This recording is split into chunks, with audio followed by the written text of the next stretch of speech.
नमस्कार दोस्तों, मैं हूं के न्यूज़ से और आज बात कर रही हूं रावण के बारे में। आज से हजारों साल पहले लंका में राम और रावण के बीच भयंकर युद्ध हुआ था। रावण के वध के बाद उसके मृत शरीर को उसके भाई विभीषण को सौंप दिया गया था, लेकिन रावण का अंतिम संस्कार नहीं हुआ। इसको लेकर के कई लोगों में मतभेद है। कुछ लोग बताते हैं कि आज भी श्रीलंका के जंगलों में रावण की मम्मी रखी हुई है। श्रीलंका के जंगलों में कहाँ है मम्मी? बात जब धर्म से जुड़ी होती है तो उसमें अलग अलग मतभेद होते हैं। ऐसे ही कुछ रहस्यमय रावण के मृत शरीर को लेकर के भी है, जिसमें कुछ लोग मानते हैं कि उसका अंतिम संस्कार हो चुका है, तो वहीं श्रीलंका की सरकार और वहाँ के लोगों का आज भी ये मानना है कि रावण जिंदा है।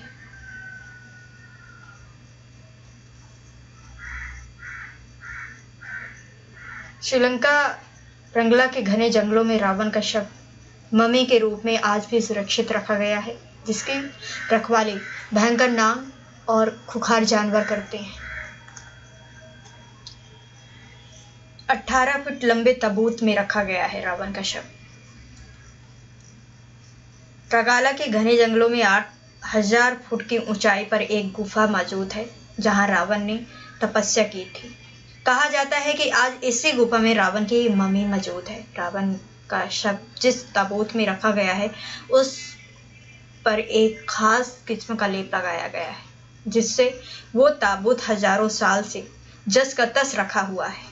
इस ताबूत की लंबाई 18 फीट है और चौड़ाई 5 फीट है, और इसी ताबूत के नीचे रावण का बेशकीमती खजाना छुपा हुआ है। नाग रखते हैं रखवाली। लंकाधिपति रावण की मृत्यु के बाद उसके अंतिम संस्कार की जिम्मेदारी विभीषण को सौंपी गई थी, लेकिन लंका की राजगद्दी संभालने की जल्दी में विभीषण ने रावण के शव को वैसे ही छोड़ दिया था। जिसके बाद रावण के शव को नागकुल के लोग अपने साथ ले गए थे। नागकुल के लोगों को यकीन था कि रावण की मौत क्षणिक है, वो फिर से जीवित हो जाएगा। उन्होंने रावण को फिर से जीवित करने की कई बार कोशिश की, लेकिन उसमें कामयाबी नहीं मिली। जिसके बाद उन्होंने रावण के शव को सुरक्षित रख दिया,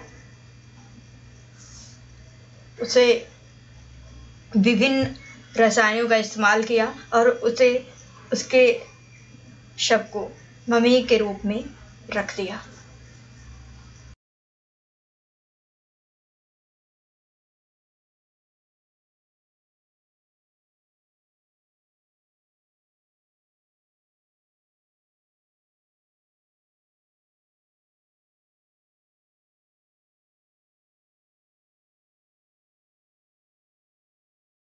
बात करते हैं रावण के पुष्पक विमान के बारे में। रावण के समय लंका संसार का सबसे धनवान और समृद्ध राज था। रावण ने अपने बल से देवताओं को अपने अधीन कर रखा था। देवताओं के कोषाध्यक्ष कुबेर, जो रिश्ते में रावण का भाई था, रावण ने उसे भी युद्ध में पराजित करके लंका से भगा दिया। कुबेर को तिब्बत जाकर के शरण लेनी पड़ी। रावण ने कुबेर को पराजित करने के बाद उनसे भगवान विश्वकर्मा द्वारा बनाए गए पुष्पक विमान को छीन करके उस पर अधिकार कर लिया। ये विमान बिना ईंधन के चालक की इच्छा के अनुसार धीमी और तीव्र गति से उड़ाया जा सकता था। इसी विमान का निर्माण इस प्रकार किया गया जिससे इसे छोटा और बड़ा किया जा सकता है, जिससे कई व्यक्ति एक साथ इस विमान में यात्रा कर सकते थे। रामायण में वर्णित है कि रावण 5 बटी से माता सीता का हरण करके पुष्पक विमान से लंका लेकर आया था। रावण का वध करने के बाद लंका से अयोध्या जाते समय राम, लक्ष्मण, सीता एवं हनुमान जी इसी विमान से अयोध्या लौटे थे। श्रीलंका के श्री रामायण रिसर्च कमेटी के अनुसार रावण के पास अपने पुष्पक विमान को रखने के लिए 4 हवाई अड्डे थे। इन 4 हवाई अड्डे में से एक का नाम उसानगोड़ा था। इस हवाई अड्डे को हनुमान जी ने लंका दहन के समय जला करके नष्ट कर दिया था। अन्य 3 हवाई अड्डे गुरुलोकता, तोतुपुलंकदा और वरियापोला थे, जो कि आज भी सुरक्षित हैं। इन 4 हवाई अड्डों में से एक का नाम था ओसानगोड़ा था। इस हवाई अड्डे को हनुमान जी ने लंका दहन के समय जला करके नष्ट कर दिया था। अन्य 3 हवाई अड्डे गुरुलोपोथा, तोतुपुलंकदा और वरियापोला था, जो कहते हैं आज भी सुरक्षित हैं।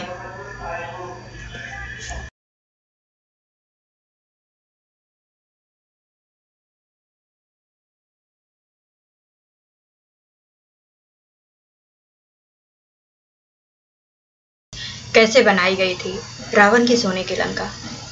सोने की लंका का निर्माण तथा उससे जुड़े कुछ रोचक तथ्य। सोने एवं असंख्य रत्नों से जुड़ी लंका नगरी का निर्माण राजा रावण तथा इस नगरी को हनुमान जी ने अपनी पूंछ से आग लगा करके जला दिया था। आज भी रावण के इस नगरी के अनेकों ऐसे साक्ष्य श्रीलंका में मिलते हैं जो रावण की लंका की भव्यता के बारे में वर्णन करते हैं। महादेव शिव ने माता पार्वती के रहने के लिए एक स्वर्ण के महल का निर्माण करवाया, जिसका कार्य शिव जी ने स्वर्ग के देव शिल्पी विश्वकर्मा के हाथों सौंपा। कुछ ही दिनों में विश्वकर्मा ने एक बहुत अद्भुत व भव्य महल सोने की लंका का निर्माण कर दिया। परंतु जब महादेव शिव ने इस महल के गृह प्रवेश के लिए महापंडित रावण को बुलाया, तो उसने झलक से महादेव से सोने की लंका हड़प ली। सोने की लंका त्रिकुटचल पर्वत पर बनाई गई थी। त्रिकुटचल 2 शब्दों से मिलकर बनता है, जिसमें त्रियानी तेन तथा अकुटचल का मतलब होता है पर्वत। सोने का लंका, सोने की लंका 3 पर्वतों के श्रृंखलाओं पर स्थित थी। पहले पर्वत का नाम सुबेल था, जहां रामायण का युद्ध संपन्न हुआ था। दूसरे पर्वत का नाम नेल था, जहां पर सोने की लंका स्थापित थी। तीसरा एवं अंतिम भाग तथा सुंदरवन, जहां अशोक वाटिका स्थित थी, यही माता सीता को रावण ने कैद किया था। हनुमान जी की माता सीता से पहले भेंट यहीं पर हुई थी। रामायण में सोने की लंका की भव्यता का वर्णन करते हुए बताया गया है कि जब हनुमान जी माता सीता की खोज करते हुए सोने की लंका में पहुंचे, तो इस महल की सुंदरता का अवलोकन करते हुए वे एक सुंदर ग्रह में जा पहुंचे, जो राक्षस राज का निजी निवास था। 4 दांत एवं 3 दांत वाले हाथी उस भवन में चारों तरफ से घिरे हुए थे। रावण का वो महल उसकी राक्षस जातियों की पत्नियों और हार कर लाई हुई राजकन्याओं से भरा हुआ था।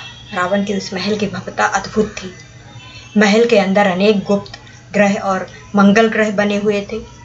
उस लंबे चौड़े भवन में महल के बीच के एक भाग में पुष्पक विमान रखा हुआ था। इस महल का निर्माण बहुत ही सुंदर ढंग से किया गया था। वो भवन मत वाले हाथियों से भरा हुआ था। विश्वकर्मा ने बहुत ही दक्षता के साथ इस भवन का निर्माण किया था। सोने और स्फटिक की खाड़ियां इस महल की दीवारों पर 4 चांद लगा रही थी तथा इस महल के फर्श पर बेशकीमती मोतियां एवं रत्नों से जड़ी हुई थी। श्रीलंका के श्री रामायण रिसर्च कमेटी के अनुसार 4 हवाई अड्डे थे: ओसानगोड़ा, कुरुलपोथा, तोतुपुलंकदा और वरियापोला। इन चारों में से एक ओसानगोड़ा हवाई अड्डा नष्ट हो गया था। कमेटी के अनुसार सीता की तलाश में जब हनुमान जी लंका पहुंचे, तो लंका दहन में रावण का ओसानगोड़ा हवाई अड्डा नष्ट हो गया था। पुष्पक विमान की विशेषताएं। पुष्पक विमान की ये विशेषताएं थी कि इसे किसी भी आकार का किया जा सकता था, अर्थात इस विमान को मन की इच्छा के अनुसार बढ़ाया या घटाया जा सकता था। मन की इच्छा के अनुसार उसकी गति होती थी और इसमें बहुत से लोगों को यात्रा करने की क्षमता भी थी। ये विमान स्वामी के अनुसार आकाश में भ्रमण करता था, अर्थात इसे मन के अनुसार दिशा दी जा सकती थी और किसी भी दिशा में घुमाया जा सकता था। बताया जाता है कि वर्तमान में शोधकर्ताओं को रामायण कालीन सोने की लंका के अनेकों चीज व स्थान मिले हैं